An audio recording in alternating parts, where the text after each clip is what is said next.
আমাদের যা চলার গতি, আমাদের কথাবার্তা, আমাদের চালচলন, আমাদের আখলাক চরিত্র, আমাদের জীবনে কত পার্সেন্ট ইসলাম আছে? নিজের মনকে একবার জিজ্ঞেস করুন, আমার জীবন চলার যে গতি, আমার জীবনে যে আমল আখলাকের ভিতর থেকে জীবন অতিবাহিত করছি, এই জিন্দেগির উপরে আল্লাহ পাককে কতটা সন্তুষ্ট করতে পেরেছি? আলোচনা বুঝতে পারছেন? তাহলে এই জীবন কখন চলে যাবে, কখন আল্লাহ ডাকবেন কেউ জানি না। মরতে যদি হয় পরিপূর্ণ মুসলমান হও, তার মানে তোমার জীবনটাকে সাজিয়ে নাও, আমি আল্লাহ কখন ডাকবো সেটা তুমি জানো না। জান্নাতে যাবার মতো উপযুক্ত সাজসজ্জা করে নাও, জান্নাতের মেহমান হওয়ার মতো নিজের জীবনটাকে পবিত্র করে নাও। মসজিদে যেতে গেলে যেমন পবিত্র হয়ে আসো, আল্লাহ জান্নাতটাও পবিত্র, তুমি জীবন পবিত্র করো। তোমার মরণের পরেই আমি আল্লাহ আমার জান্নাতের 8টা দরওয়াজাকে উন্মুক্ত করে দেবো। বলুন সুবহানাল্লাহ। বিশ্বাস করুন, সব থেকে বড় জিনিস আজকে দিনে যেটা আমাদের ভিতরে সব থেকে বড় অভাব কি জানেন? চরিত্রের উন্নতি। মাথার যন্ত্রণা হয়, পাতলা পায়খানা হয়, ওয়াজ কিন্তু বোঝা জিনিস। আমাদের বাংলার পরিবেশ সুরটান শুরু না করলে বলে হুজুর এখন ওয়াজ শুরু করিনি, আছে না? সুরটানটা সৌন্দর্য, উদ্দেশ্য আল্লাহকে সন্তুষ্ট করা, উদ্দেশ্য কিছু বুঝে নেওয়া। সবসময় সব কথা সুর দিয়ে বলে সহজে বোঝানো যায় না। এই জন্য আমি নেমে যাবো যেন প্রত্যেকটা মানুষের মনে হয় কিছু পেয়েছি, এইটুকু দরকার আছে, আছে না? সম্মানিত ভাইয়েরা, যে কথা বলছিলাম, একটি অ্যাক্টিভিটি দরকার। আপনারা যদি একদম মন খারাপ করে বোবার মতো বসে থাকেন, তাহলে আমি পাগলের মতো বকে যাব। আমি পাগলও না আর আপনারা বোবাও নয়। আমি দেবো, আপনারা নেবেন। একটু চোখে চোখে সম্পর্ক, মুখে মুখে সম্পর্ক দিলে ভালো লাগে। একটা কমা দামি জিনিস কাউকে উপহার হিসাবে দেবেন, সে যদি ভালো মনে ভক্তির সঙ্গে ধরে নেয় না, মনটা তৃপ্তি হয়। আল্লাহর কথা, নবীর কথা, কোরআনের কথার থেকে দামি জিনিস তো দুনিয়ায় কিছু নেই। এখানে দেওয়া নেবার ক্ষেত্রে অনীহা, এখানে মন খারাপ, মন শুকনো করে একদম পাগলের মতো বসে থাকা জায়গা না। একটু তৃপ্তি ভরে আল্লাহর কথাগুলোকে গ্রহণ করা। কথা ঠিক না বেঠিক? আলোচনা বুঝতে পারছেন? একটু আওয়াজ দেবেন, কেন একেবারে তো যদি একটু ফেস টু ফেস না হওয়া দরকার, যদি নাই বা হতো, তাহলে আমার একটা ক্যাসেট চালিয়ে দিলে হয়ে যেত, আমাকে খরচা দিয়ে আনতে হতো না। কথা ঠিক বললাম না ভুল বললাম? হ্যাঁ, আলোচনা বুঝতে পারছেন তো ভাষাভঙ্গি? তাহলে সম্মানিত ভাইরা, পাতলা পায়খানা হলে, জ্বর হলে, পেটের যন্ত্রণা হলে কি করি? ছটফট করি, কখন ভালো হব, কখন সুস্থ হব, কখন একটু শরীরটাকে স্বস্তি পাবো। একটা ডক্টরের কাছে গিয়ে 3 দিন জ্বর সারিনি, বললো ডাক্তার ভালো ওষুধ দেয়নি, বিশ্বাস আসে না, আর একটা ডাক্তারের কাছে যাই। শরীর খারাপ হলে আমরা ব্যতিব্যস্ত হয়ে যাই ভালো হওয়ার জন্য, চরিত্র নষ্ট হয়ে গেলে ব্যতিব্যস্ত নেই। কবে ভালো হব? তার মানে আখিরাতের কথাটা ভুলে গেছি। আল্লাহ জান্নাতের মেহমান হব, এই তামান্নাটুকু মন থেকে ভুলে গেছে। জাহান্নামায় যেতে হবে, যদি ভুল পথে চলি, সেই জাহান্নামার ভয়টুকু মন থেকে দূরে সরে গেছে। আমাদের মন মর্জি চলা ধরেছি বলে রহমত বরকত উঠে যাচ্ছে। আমি পাঁচটা পরে দুটো ভাগে 10টা পয়েন্টে কথা বলবো। আজকে দেখুন, আমাদের মধ্যে নামাজ, রোজা, হজ, যাকাত, দান, খয়রাত, গাড়ি বাড়ি, রাস্তাঘাট, জামা কাপড় সব উন্নতি করেছি, কিন্তু আমাদের ভিতর থেকে হিংসা পরিবর্তন, হিংসাকে দূরে সরাতে পারিনি। প্রায় মানুষের মধ্যে হিংসা, প্রায় মানুষের মধ্যে 5টা হিংসার চিত্র তুলে ধরবো। দ্বিতীয় পয়েন্টে গিয়ে, দ্বিতীয় ভাগে গিয়ে 5টা মিথ্যার চিত্র তুলে ধরবো। একদম হাতে কলমে যেভাবে বোঝায়, 5টা হিংসার পয়েন্ট তুলে ধরবো, 5টা মিথ্যার পয়েন্ট তুলে ধরবো। এই 5টা খারাপই যদি আমাদের জীবন থেকে পরিবর্তন করতে না পারি, জীবন থেকে ডিলিট করতে না পারি, এই জীবন নিয়ে পরিপূর্ণ মুসলমান হওয়া সম্ভব নয়। একজন এমবিবিএস যোগ্য দক্ষ ডক্টরের কাজ হলো দুটো। প্রথমত রোগ নির্ণয় করা, দ্বিতীয়ত রোগের সুচিকিৎসা করা। বুঝতে পারছেন তো?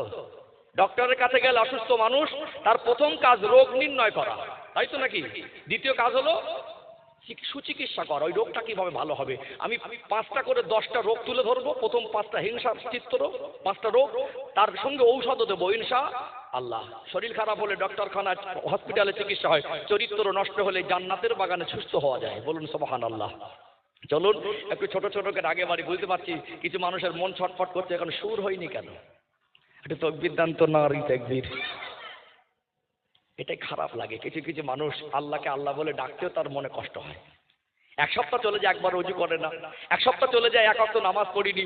1 সপ্তাহ চলে যায়, একবারও আল্লাহকে আল্লাহ বলিনি। এটা আল্লাহ বলার জায়গা, আল্লাহ বলার পরিবেশ। বললে ওয়ালাদের সাথে বসেছি, আজকে কেন আপনাকে জোর করে বলাতে হবে?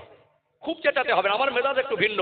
অন্তত ভক্তি করে সবাই মিলে একটু আল্লাহকে ডাকলে, আল্লাহ ডাকের মতো শ্রেষ্ঠ ডাক, জবান থেকে যত শব্দ বের করেছি, বান্দা আল্লাহকে আল্লাহ বলবে, এর থেকে উত্তম শব্দ আর কিছু হতে পারে না। কথা ঠিক না বেঠিক? গালাগালি দেওয়ার সময় রেগে গেলে না, তখন ভোল্টেজও কিন্তু গায়ে হাত বোলালেও বোঝে না, হুঁশ থাকে না।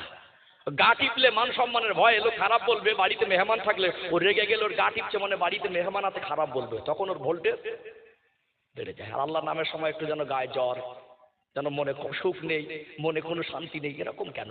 একটু ভক্তি ভরে আল্লাহকে ডাকেন না, নারে তাকবীর। আরেকটু প্রাণ ভরে নারে তাকবীর। সিলসিলায় হক মুজাদ্দেদে জামান, টাপলা কুসাংরা গ্রামবাসী বৃন্দ, এ মাহফিলের কমিটির সাহেবানগণ, নারে তাকবীর। একটু ভূমিকা লম্বা নিলাম, কারণ কি জানেন, ভিত মজবুত হলে লোড চাপাতে সুবিধা হবে।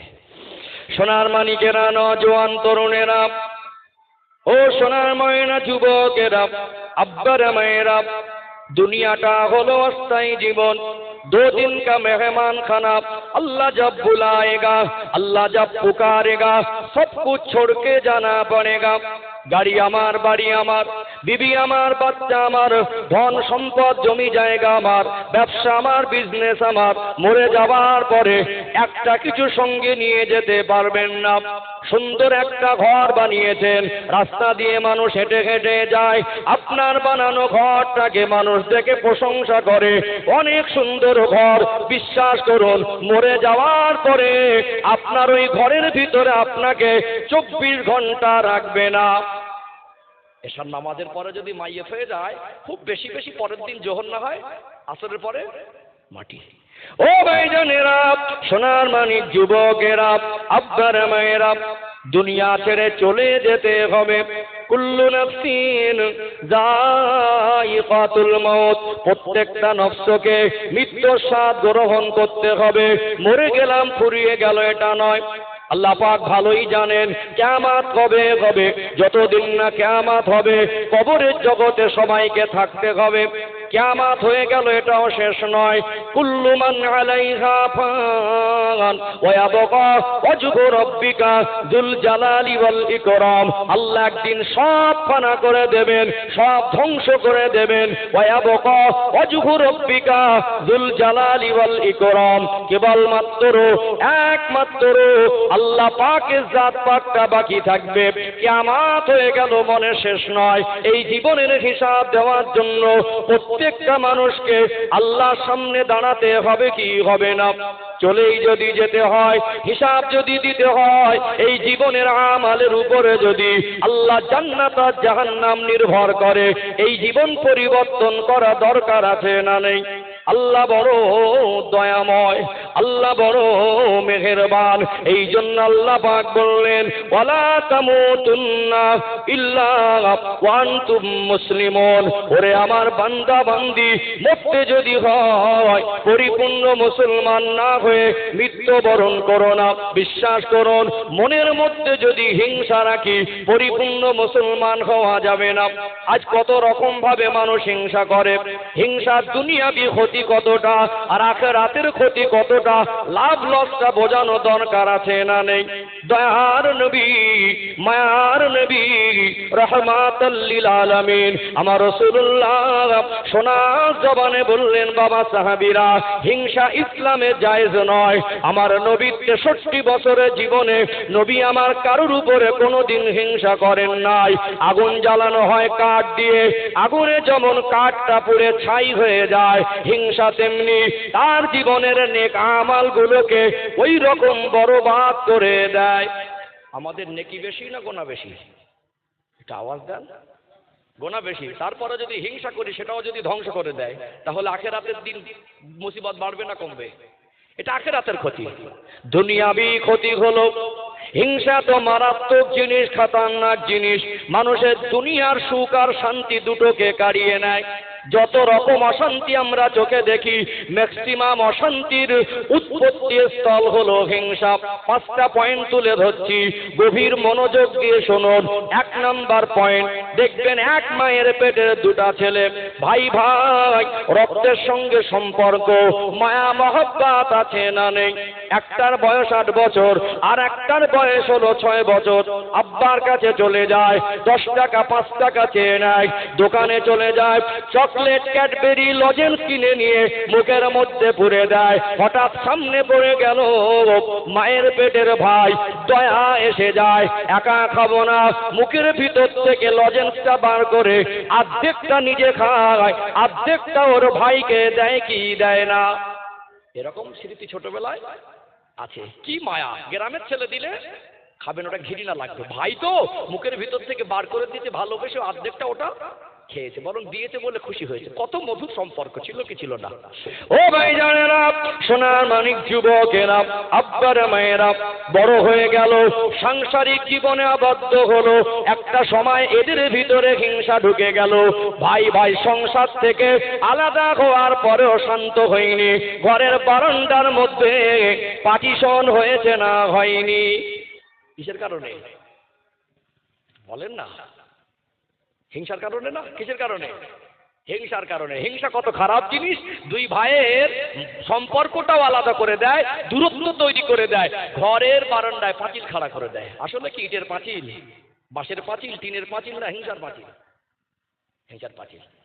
আমাদের বাইরের রূপ ভালো, প্রত্যেকটা মানুষের চরিত্র দুরকম, একটা বাইরের একটা ভিতরের।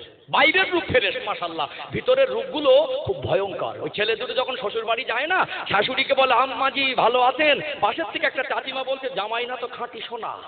ওটার বাইরের চরিত্র, ওর ভিতরের চরিত্র।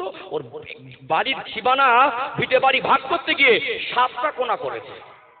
চৌকেশ করার জায়গা দুই ভাই যদি সমান করে ভাগ করে নিত, ছেলে পুলে নাতি পুতে আল্লাহ আল্লাহদের ভালো হতো না? একটা নারকেল গাছের চারা পড়েছে বলে বেকাও। কিসের কারণে?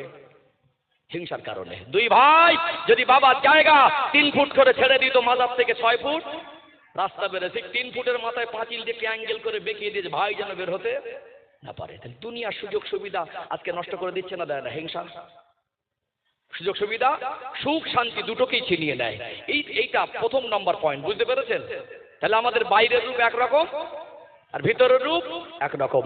মানুষের কাছে বাইরে ভালো সেজে থাকতে পারবেন, অভিনয় করে ভালো সাজা যাবে, আল্লাহর কাছে ভিতরের চরিত্র লুকানো যাবে না। বাস্তব বললাম না বাস্তব বললাম? প্রত্যেকটা কথা একদম বাস্তবের সঙ্গে 100 যদি না মিলে যায়, অস করা ছেড়ে দেবো। আলোচনা কি বুঝতে পারলেন? 1 নম্বর যদি বুঝতে পারেন, দ্বিতীয় পয়েন্টে যাব না, যাব না। 1 নম্বর পয়েন্ট ক্লিয়ার। এরকম 5টা তুলে ধরবো ইনশাআল্লাহ। ও ভাইজানেরা, সোনার মানিক যুবকেরা, আব্বার মায়েরা, দ্বিতীয় নাম্বার পয়েন্ট তুলে ধরছি। আজ আমরা মনে করি অনেক উন্নত হয়েছি, বিশ্বাস করুন আমাদের ভিতরের চরিত্রের উন্নতি আমরা করতে পারি নাই। একটা লোকের 2টা ছেলে, বড় ছেলেটাকে বিবাহ দিলেন, শাশুড়ি মা অসুস্থ, বড় বৌমা সংসারের যাবতীয় কাজটা একা সামলাতো। 2 বছর 3 বছর পরে আর একটা ছেলেকে বিবাহ দিলেন। বৌমা হলো কটা? আগে একটা আর এখন একটা, 2টো। 2 যায় হয়ে গেল। বড় বৌমা তো একা সব কাজ সামলাতো। যদি 50-50 কাজ করে তাহলে অর্ধেক অর্ধেক, যদি 40 আর 60 করে তাও তো কমে গেল।